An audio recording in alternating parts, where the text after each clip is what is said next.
played these games before! Identity verified.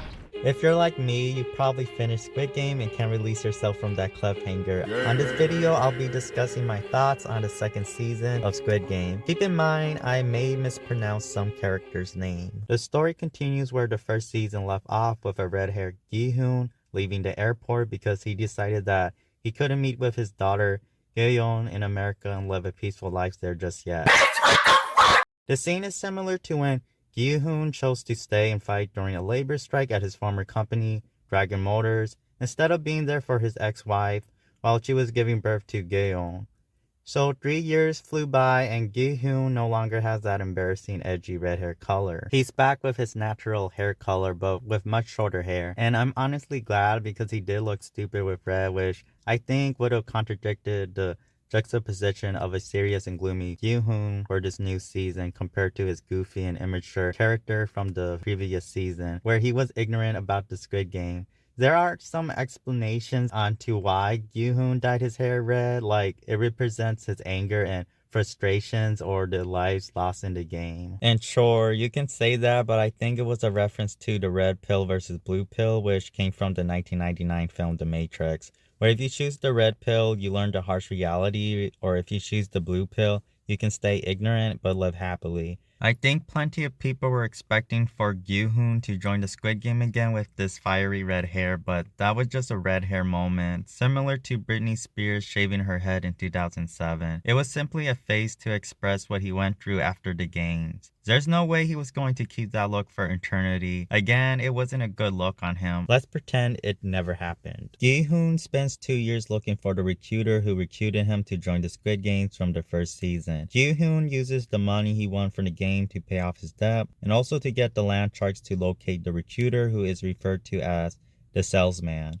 The Salesman was doing his usual clandestine activity at one of the subways, and it was fun watching these land sharks taking selfies to confirm locations where the Salesman wasn't present. The boss, Mr. Kim, and his ally, Choo-woo-soo, follows the Salesman and the guys testing homeless people and choosing between food or a lottery ticket. Most of them chose the latter, so the Salesman goes psycho on them by relinquishing the rest of the food from his baggies onto the floor, and then stepping on them as he mocks them for their decision. I thought that scene was great because Gi-hun does participate in the second Squid Game, and there's a new rule where you can vote to keep playing or leave and split the catch winning with the remaining players before each game. But only the majority vote is decided. And of course, the majority vote is always to keep playing because the desperate is willing to risk his or her life for a chance to win a billion won. 내가 장사하다가 진 빚이 5억이 넘거든요?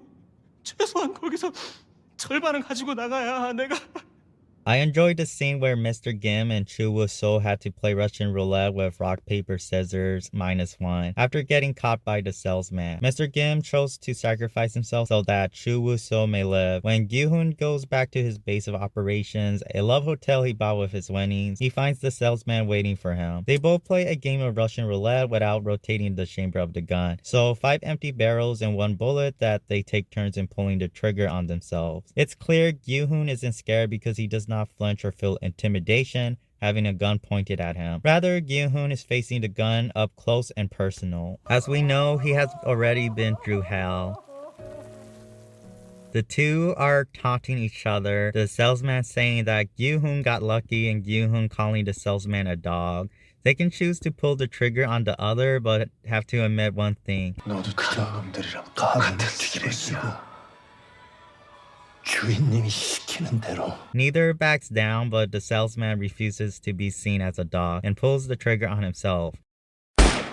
Jun-ho, the police detective from season 1, looks into the protagonist when Gi-hun happens to be the driver that got stopped for speeding. Gi-hun was on his way to find the Salesman. Frankly, I forgot about Jun-ho's entire existence, so it all came back to me slowly when I watched season 2. In season 1, Jun-ho was searching for his missing brother, and he eventually found information through Gi-hun when he was at the police station with a Squid Game invitation card that Jun-ho's brother had gotten, but Gi-hun wouldn't share the story with him. Jun-ho followed the car that took Gi-hun to the ship where they would be taken to an island where the Squid Game will be held. Jun-ho got one of the masked guy out and stole his identity. In the season 1 finale, it is revealed that the front man that shot Jun-ho on the shoulder at the edge of the cliff was his brother. In season 2, Jun-ho is indebted by the captain who saved him when he fell into the sea. It turns out that the captain is an insider when a crew member witnessed the captain messing with the drone. So the captain silenced him by throwing him overboard. Before that, Jun-ho and the mercenaries were trying to locate Ji-hoon with a GPS chip hidden at the bottom of a fake tooth. But somehow the people from Squid Games knew about the ship and led them elsewhere.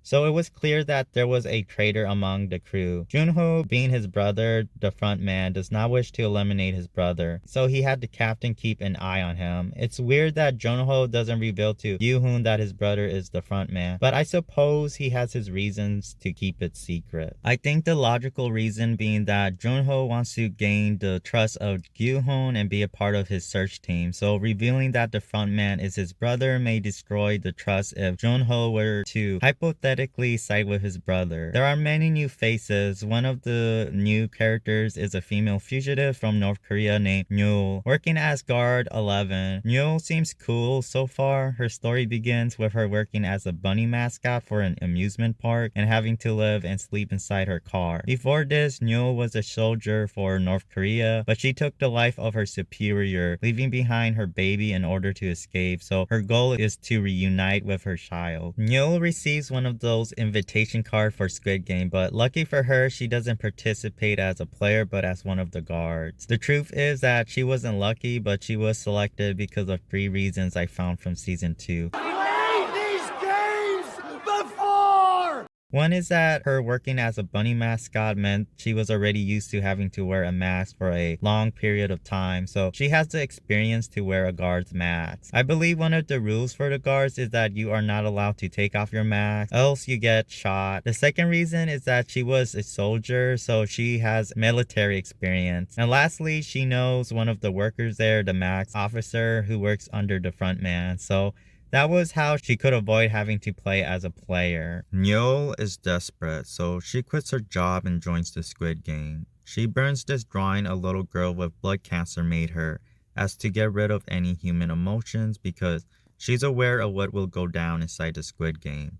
Simply put, any signs of weakness would interfere with her role as a guard. No-eul is a caring person. When the little girl, Bak No-yoon, was waiting for her lollipop at this Mardi Gras themed parade, it was No-eul that noticed that she was left without a lolly. Though it's in their job description to make sure every kid gets something, No-eul is out here sweating in hot weather under her bunny costume. That, I think it shows that she gives it her 100% effort to make sure no kid is left empty-handed. Whereas the guy replacing her bunny mascot, he's complaining how more difficult it is than his pig mascot and thinking the reason No-eul left is because she had enough. Bak No-yoon was heartbroken when the bunny mascot didn't come to greet her like the first time, and that's because No-eul replacement sucks. Then shortly after, No-yoon gets sent to the ambulance because she collapsed, and No-eul is there watching the scene and finds that the little girl left her knitted strawberry bucket hat. So No-eul actually visits the hospital to bring back the little girl's hat. I don't think No-eul is a bad person, but there are nuances to her that could tell the audience on why the guards are complicit.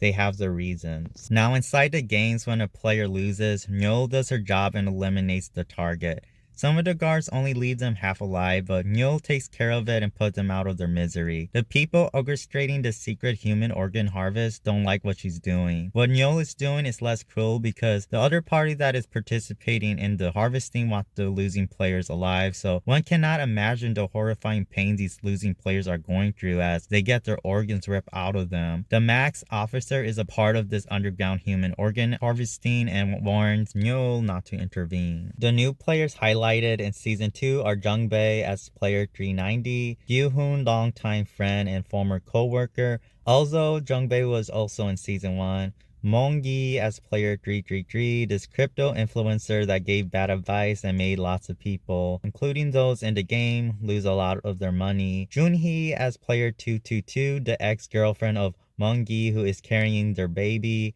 Dae-ho as player 388, a young Marine that bonded with Jung-bae, who was a Marine himself.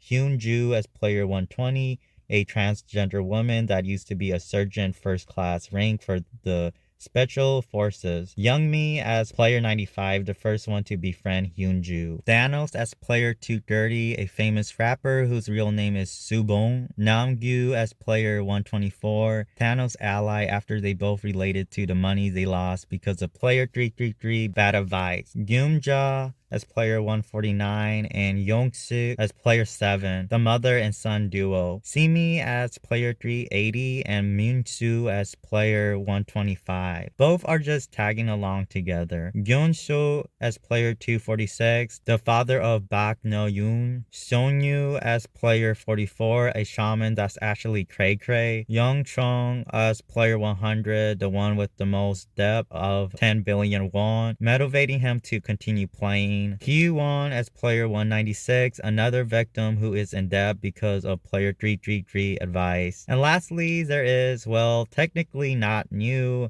Jun-ho as player 1, the frontman, and Jun-ho missing brother. Season 1 hands down has the best leads and supporting characters. There are characters I do like from season 2, player 149 and 7, the mother and son duo. They are just fun to watch, and the son makes me worried he'll do something stupid. They left me with the impression that they were based on the mother and son from the reality show Squid Game The Challenge. It turns out that player 149 and 7 were not based on the players 302, Leanne Wilcox, and 301, Trey Plutnicki. The creator of Squid Game, Hwang Dong-ho, confirms, I wrote the script earlier than when the show The Challenge came out, so it wouldn't make sense even chronologically to be inspired by that, end quote. But yeah, I love their wholesome sticking together energy. One thing that confused me though was this dramatic scene where he gets separated from his mother.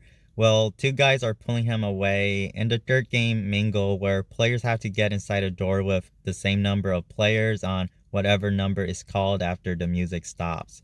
And the mother is distressed because she doesn't want to believe her son would ever abandon her. And I felt that scene was silly because her son was being dragged by two other dudes. I thought that part failed to deliver that message of betrayal. I don't know about you, but I didn't feel that. But I knew that scene was implying it. Maybe a better way of executing it would have been a female player seducing his son, because that right there would have been despicable if the son thought with his leg. It's also important to note that the actor who plays Young-suk had to keep repeating that scene over and over because he did not have that kind of relationship with his real mother, so it was difficult for him to convey that kind of emotion where he lets his mother down. I think the best choice would have been to scrap that idea out entirely. 저 장면 때문에 사실 출연을 고사할까도 개인적으로 되게 마주하고 싶지 않은 장면이었던 것 같아요. 제 실제 삶에서도 이제 엄마한테 미안하다라는 말을 할 기회도 없고 할 분위기도 아니고. Cause not even the mom and son from the challenge had that kind of dilemma, and that show was extra on trying to be dramatic as can be.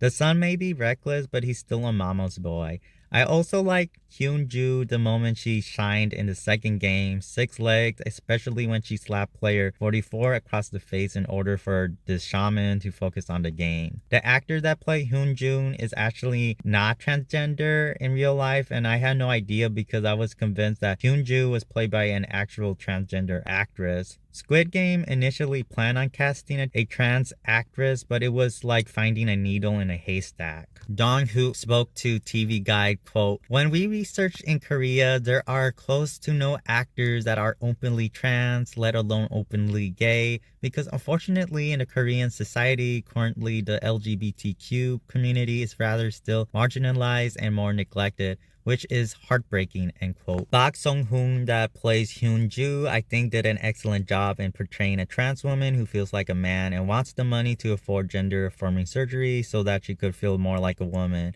I found it really touching when player 95, Young-mi, reassured her that she is already beautiful. Rest in peace, player 95. A character that touches my reverse dragon scale is Thanos. He was super annoying. He reminded me of that jock character from the challenge, so I was glad when player 333 eliminated him. He was not a great villain, not even as a mini-boss, but felt more of a nuisance. I think for season 2, they could have given him more of a cheerful and bubbly personality instead of somebody hostile and arrogant. I get that the show wanted to make Thanos outgoing and socially confident, but throughout the games he was standoffish with most of the other players.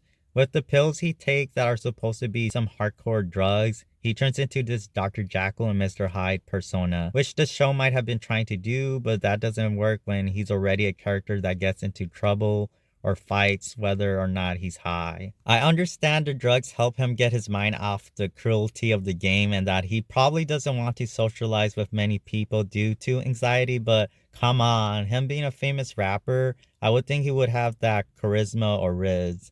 Also, I found that whole Thanos and the Infinity Stone getup cringe. Bro, never cook again. Cha Sung-hoon, the actor who plays Thanos, did a good job playing him. Sadly, Thanos was a trash character. I enjoy seeing Thanos hopping like a rabbit as he goes down to vote and when he was dancing with player 124 during Mingle. Despite Sung-hoon giving a good performance, it's going to be difficult to like an awful character like Thanos. I personally didn't mind the whole crypto coin and YouTubers narrative on season 2 because it's staying relevant with its time and we're eventually going to look back and feel nostalgic for 2024. With player 333, the crypto coin guy who once ran a successful YouTube channel by the name MG Coin, until letting many of his followers go in debt after telling them to invest all their money into a particular crypto coin that turned out to be a scam. He was an okay character that has the potential to grow on me. Bro did eliminate Thanos, so I have to give him that. I'm kind of mad that he sacrificed player 95, but he was not wrong about it being too late to save her. It was not player 333's fault that she lost, so she was just unfortunate to get pushed out of the way. I feel the same way with Sonyo, player 44, as a character who can potentially be a solid villain. The first time she appeared, she picked up on Ji-hoon's character, but this isn't actually anything interesting. Sonyo is a shaman with a gift of communicating with the gods. Needless to say, she's a fraud. It's clear from the 3rd episode in season 2, she was observing Gi-hun as he slept.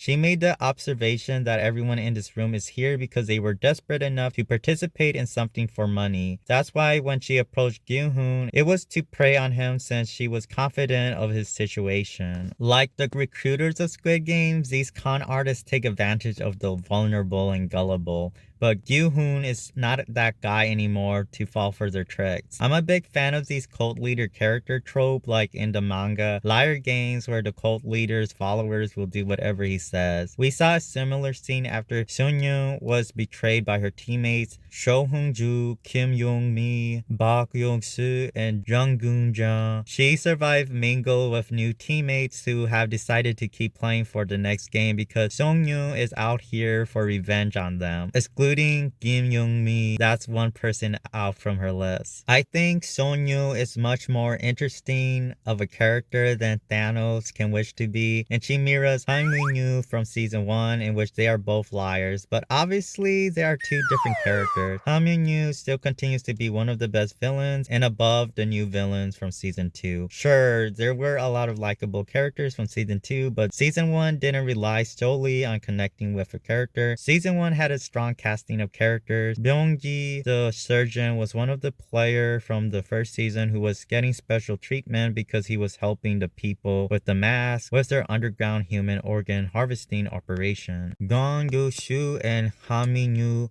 were the power couple of season 1 that were made for each other. Both were awful people but made the show fun to watch. Ji-hoon, childhood friend, Jo Seung-woo, was the ultimate villain. Oh Il-nam, the harmless old man that bonded with Gi-hoon, turned out to be the creator of the Squid Game. Let's not forget Gang Sa-byuk, who, like Guard 11, No-eul, fled from North Korea. She was one of the strongest competitors in season 1 and had actually met Gi-hoon prior joining the Squid Game when she picked pocketed the money Gi-hun won from a horse race. Also, Seong-byuk used to work for Gang Dok-soo. Ju-young, probably Seo-byuk's first female friend, sacrificed herself in the marble game in order for Seo-byuk to advance in the next game because she had no one to come back to, while Seo-byuk has a younger brother. Abdul Ali was probably my favorite character out of all of them in season 1. He did save Gi-hun from falling during red light, green light, and he also could relate to Gi-hun with how workers like them are exploited. That scene where Ali confronted his old boss about getting his long overdue paycheck and the boss hand getting caught up by a machine during their quarrel that resulted in a bloody mess, but Ali doesn't help him and instead take the envelope his boss was hiding money in is still ingrained in my memory. They all connected to the story one way or another. While I felt with season 2, player 380, Simi, and 125, Minsu were mid to the story. I think with most of them, they were involved by the crypto scam, but it honestly didn't make for a strong story by just the premise alone. Season 1 had characters with unique roles, while season 2 had some bland characters. I thought Jun-hee and Young-mi were too similar to Seo-byuk and Ji-young aesthetic. Plus, I can see why the audience got confused between Jung-hee and Young-mi, who share a similar hairstyle. I don't know if this is an unpopular opinion or not, but I say there should have been less attractive leads and supporting characters. Then again, there's Gi-hun, real-life actor, Lee Jung-jae, that was a model before he started acting. Season 1 does a good job hiding their true appearance and making them look average, while season 2 has some flaws where I felt like I was watching a typical Korean drama ruining its fantasy world of working class people participating in a battle royale. Yeah, we love seeing beautiful people on TV like Jung-ho, but season 2 didn't need to have so many obvious good looking characters. Beauty's not really that important with a show like Squid Game. The average American can relate to Gi-hun with how we are stuck in a system and unable to do anything about it. It was during the rebellion where they unmasked one of the guards, and it's this young pretty boy. Why can't he just look normal? I do want to talk about Jung-bae. He was an okay character and did play a role in the story. They both worked at the same awful company, Dragon Motors, an automobile assembly plant where they were callously laid off. I'm not sure how long Jun-bae worked there, but Gi-hun was an employee there for 16 years. They retaliated with a strike, and Gi-hun fought until he witnessed one of his co-workers get beaten the living hell out of him, causing Gi-hun to quit. I like how they bonded over the past. Episode 5 explained that Jung-bae didn't abandon the strike even after the company tried to break them out with extra servants' pay because Gi-hun cried in his sleep, begging his mom for food. Jung-bae's downfall for becoming a participant for the Squid Game mirrors Gi-hun's addiction for gambling. Both lost their jobs and making good money, and then they couldn't find a stable job, so they had to rely on loans, leaving them in debt and in this same situation. The most interesting character in season 2 goes to player 1, In-ho, or the frontman he's called. The audience knows he is the mole, so it's different from how in season 1 we were kept in the dark. We see In-ho in action like he broke up the fight between Thanos and player 333, and also when he twists a guy's neck and mingle in order to survive with the correct number of players.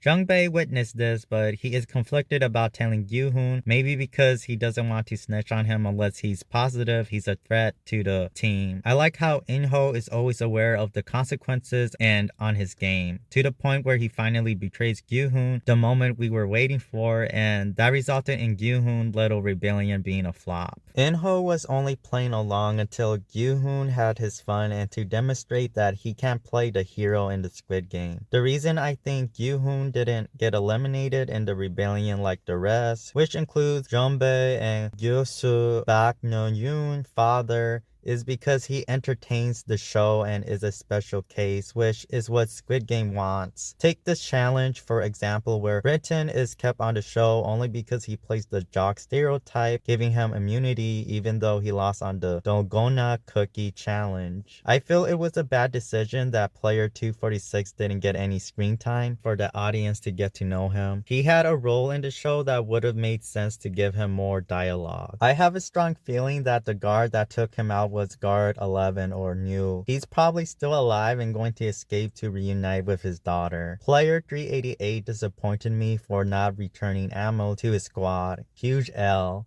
Nonetheless, player 120 and player 388 returned back to their rooms, negating punishment. I don't think player 388 was a bad character. Bro was chill. It looks like he was having a PTSD episode, but it doesn't seem he was made for real combat because he chose not to intervene in the fight between player 333 versus Thanos and his goon. He also doesn't seem to know how to use a gun, so I think he joined the Marines in order to prove to his father he's a man and gain his father's approval and respect, which explains why Dae-ho cared about impressing Jung-bae because in a way he's like a father figure to him. But Dae-ho was probably still a newbie recruit and hid during real combat. Either way, I think player 120 and player 388 are going to complement each other, with one trying to be a woman and the other trying to be all macho-like. So that would be interesting to watch unfold. So those are my thoughts because of the show's decision to reduce the number of episodes, with season 1 having 9 episodes and season 2 having 7 episodes. It's unfair to give it a rating. Still, I think season 1 takes the icing on the cake by a landslide. Season 2 was still good though.